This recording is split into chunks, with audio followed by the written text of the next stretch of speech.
I the a-hole for telling my mother-in-law to shut the F up? I, 24 female, got married at 18 to my very first boyfriend. We got divorced when I was 19 and it was incredibly messy. He is not someone I want to be around ever again. Then I met my current husband at 20 and we got married after 2 years together. Everything is going wonderfully and we are expecting our first baby in late August/early September. My husband knows about my divorce and never told his family. But when we were dating, his family looked me up and found out. Ever since then, they think I'm a gold digger and a slut. My husband defends me and we're lower contact, but since getting pregnant, we've been in contact with them again. Everything has been smooth except for comments from my mother-in-law every now and then. I had my baby shower this weekend with just my close friends and family. Everything was going well until my mother-in-law brought up my divorce in conversation with my mom, making some sort of comments like, "Aren't you glad your first grandbaby is with my son and not with her ex-husband?" My mother politely laughed and brushed it off until my mother-in-law called me over and out of the blue asked, "So tell me the truth between us ladies. Is that really my son's baby? Or are you just saying it so he'll support you? We all know how you were in the past." Everyone stared at me in disbelief. There was only 6 people there total. I looked at my mother-in-law and told her to shut the heck up and get out of my house. She told me she was just looking out for her grandbaby and I told her she didn't have one and she wasn't welcome in our lives. She left, and my sister-in-law started berating me, calling me a witch, and saying my mother-in-law had every right to question me. And I told her, if anything, I was the opposite of a cheap woman because I have only been in committed relationships.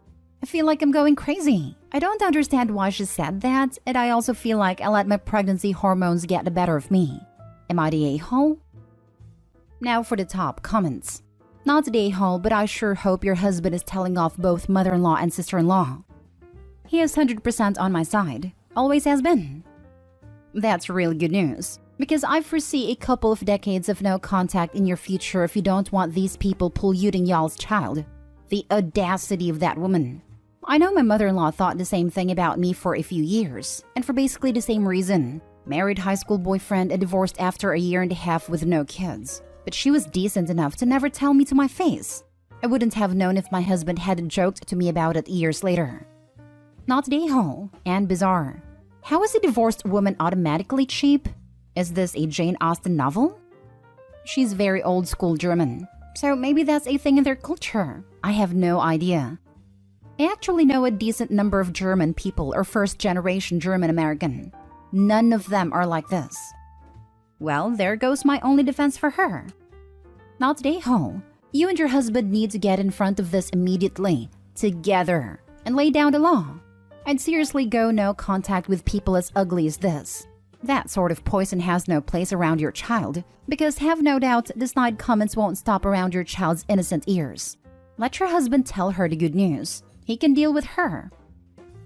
Next story. Am I the a-hole for not correcting my kids who told my ex's wife she's not their mother? I have 2 sons ages 10 and 12 with my ex. We broke up over a number of issues, one of which was Emily, a woman he had worked with for years. The 2 of them grew very close, and she was always telling me how my ex deserved better than me, that I was trying to steal his family away from him. A few times she even pretended to be his wife during work functions and my ex would laugh them off. As well as that he was really bad with money and other stuff. After we separated, he made things official with Emily, which came as no surprise to me. Emily was even more openly hostile when she realized my ex's family still liked me and would still include me. Not to mention when she realized my boys weren't super happy that she was their dad's new girlfriend. Emily actually called ex's mom a C-word for saying I was the best mom when they were all having a family dinner. My ex got a firm warning from the judge about using Emily to do exchanges of our boys and to deal with custody issues. This was after her confronting me a number of times during exchanges, in front of my children, and of her showing not just hostility but saying things that could be taken as alienation of a parent. He continued to allow this, and ex was fined for breaching the judge's orders. He was told if it happened again, custody would be modified. Recently, there has been an increase in the anger towards me. Emily's unable to have children, and she wanted the boys to consider her a mom. They asked me for help, and I said nope. That Emily was not the mother of my children, and I wasn't going to encourage them to consider her one after the years of verbal mistreatment from her. The boys had an award night back at the start of June at school, and while there, Emily told the boys to get in photos with her for the school newsletter. They said no. She told them she wasn't asking. They said she wasn't their mom, so she couldn't say that. My ex scolded the boys, but I said nothing. Ex and Emily said I should have backed them up and not allowed disrespect. I told them I did not find what they said disrespectful. They have claimed I am an awful parent and I should not let my kids get away with that, and that I am teaching them to disrespect women, etc. So now I am here to find out. Am I the a-hole? Not the a-hole. They stated facts. Also hilarious that they're compliant about not showing disrespect. Does this behavior qualify going back to get the custody modified in your favor? Because honestly, your boy's mental health is going to be continuously harmed by those two a-holes. This does not qualify going back. There was no big meltdown and cussing me out, so the judge wouldn't care. I know that it varies area to area, but what is the age at which the kids can choose whether or not they want to go to their dads? I have a feeling once that age hits, that is a choice they will make. Our court system says 16, 14 in the cases of long-distance parenting. Not the a-hole. Weird how it's disrespecting women when your kids don't want to do something, but it's not disrespecting women when Emily's openly hostile to you. I guess it's different when they do it. They said no. She told them she wasn't asking. I would document that and the entire exchange and bring it to the attention of the courts. Emily sounds terrifying. Not stay home. Do everything you can to keep this woman away from your children. It was documented, but this is not an event the courts will care at all about. Her showing not just hostility, but saying things that could be taken as alienation of a parent. He continued to allow this, and X was fined for breaching the judge's orders. He was told if it happened again, custody would be modified. Sure seemed pretty hostile to me, and it was directed at your children. At least keep track of it because it adds to the pattern of her behavior. Would not surprise me if they attempt to punish the kids somehow for this next time your ex has his time with them. Next story is titled, Am I the a-hole for calling the cops on my fiancé's mom? It's a wild situation, but I feel like I need a fair judgment. So I'm 27 male, have been dating Regan, 27 female for 2 years, and have been engaged the past 6 months. When we first started dating, I realized that Regan didn't have the closest relationship with her parents, especially her mom. But all her siblings seemed to get along.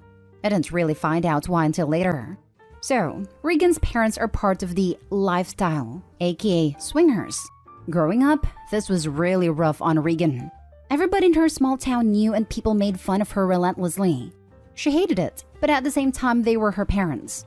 Well, when Regan was a senior, her mom's videos were posted onto a website. Boys in her grade found them, made her life hell. So she immediately went to a college far away, where we first met, and she really hasn't had a relationship with them. We live like 30 minutes from them and see them only at Christmas. Her parents are always reaching out to her, however. And so I've seen as the guy isolating Regan from the family. I come from a traditional family, church on Sunday types. Regan fell in love with this and really attached herself to my mom. They have gotten super close. Regan always talks about her liking my normal parents.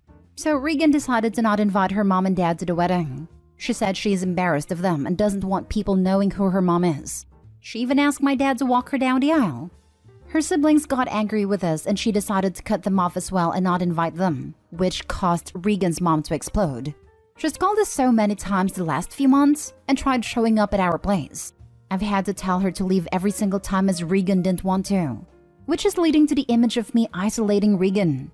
So this weekend, Regan was at a bachelorette party.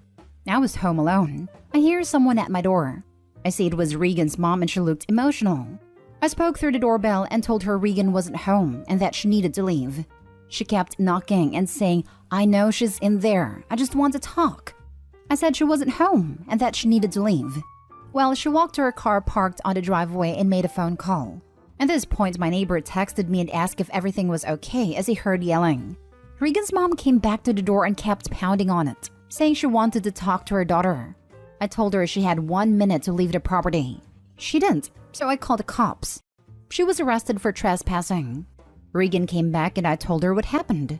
She was upset at me, but then understood once I showed her my neighbor's text and doorbell footage. Regan's siblings are angry, however, and so is her dad.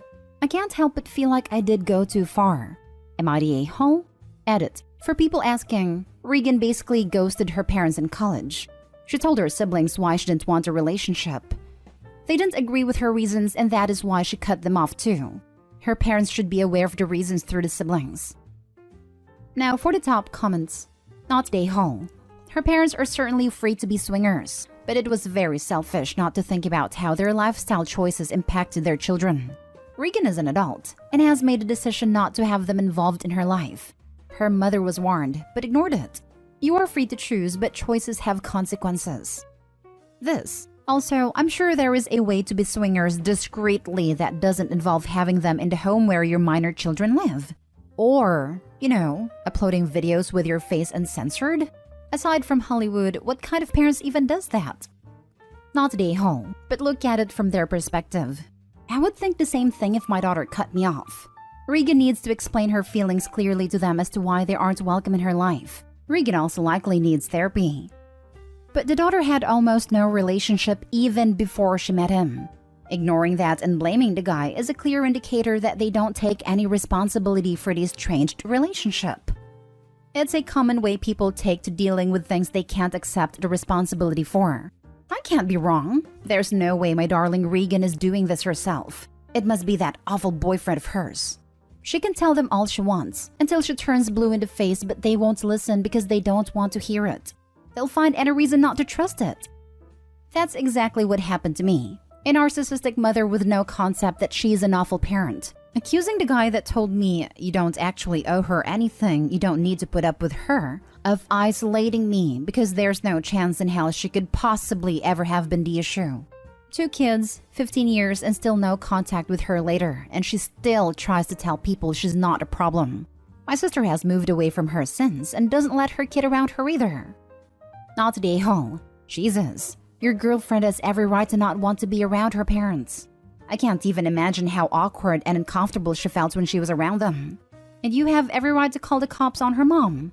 She was trespassing, apparently causing a scene, was warned that the police would be coming, and she still stuck around until the police showed up. Now for the last story. Am I the a-hole for renovating my house against my parents' wishes? About 6 months ago, I, 27 female, bought my childhood home from my parents. They both were having trouble getting up the stairs and felt they needed to downsize. They wanted to keep the house in the family since they had bought the house from my mother's grandparents. They were going to originally sell to my younger sister since she's the only one that plans to have kids and it is a big house, but she was not in the place to buy it at a time. My parents have spent a lot of money over the years fixing the house to their tastes, and the house is very beautiful. But me and my mother's tastes are very different. Plus, because my father took so long doing each part of the house himself, there are certain parts of the house that look more outdated than the rest. So I've been making plans to renovate most of the rooms. The only part of the house that is remaining the same as it is now is the master bedroom. While I had my parents and sister over for dinner last weekend, I told them about what I'd be changing. They all lost it on me, saying that I was destroying the memories we've made in the house. I disagree, since I have the right to make the house my own, and by their logic, they shouldn't have changed anything after they bought it from my mother's grandparents. They settled down after that, but a couple days ago I found out that my father had called my contractor and tried to fire him, stating that he was the actual owner of the house.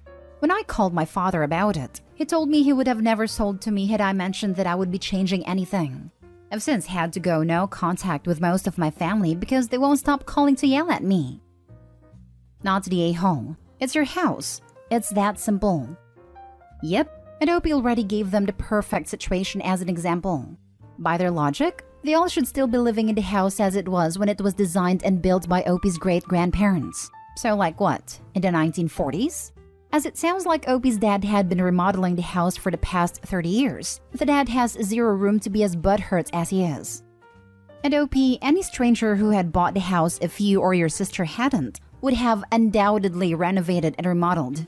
So many sellers don't understand it's not their house anymore. I can top this. When we bought our present home, I made good friends with a neighbor who was good friends with the former owner's best friend. The previous owners had totally decked out their son's room into something out of a magazine, painting a certain character and their friends on the walls with a matching wallpaper border. We are talking 4 to 6 feet tall characters, full color on all of the walls. Our son wanted something calmer and plain walls. At an MLM get-together that my friend dragged me to, the previous owner's BFF and the rest of the gang was there. The topic of me owning the house came up, and stupid me asked if they thought previous owner would like some of the wallpaper for her son's book, since I would be tearing it down. Their response, "You're redoing the baby's room?" Totally aghast that I would commit such a travesty to a work of art for a long-awaited baby. My friend tried to help, pointing out that my son was a bit too old for that particular character to be the theme of his room. I never did get invited back, but after that, I did not want to go. Not today, ho. What? They expected you to live like it's 1987, 1995, 2002, 2005, 2014, and 2020 forever? Oh my god. I can just see all the renovations in 80s bedroom and master bath. Light fixtures that scream, the colors clashing. It hurts. I once toured a house that hadn't been updated in years. It was in perfect condition, but rooms unchanged since the 1980s or even earlier. One of the bedrooms had 1950s kids cowboy wallpaper like Sheriff Woody from Toy Story. I did not buy the house.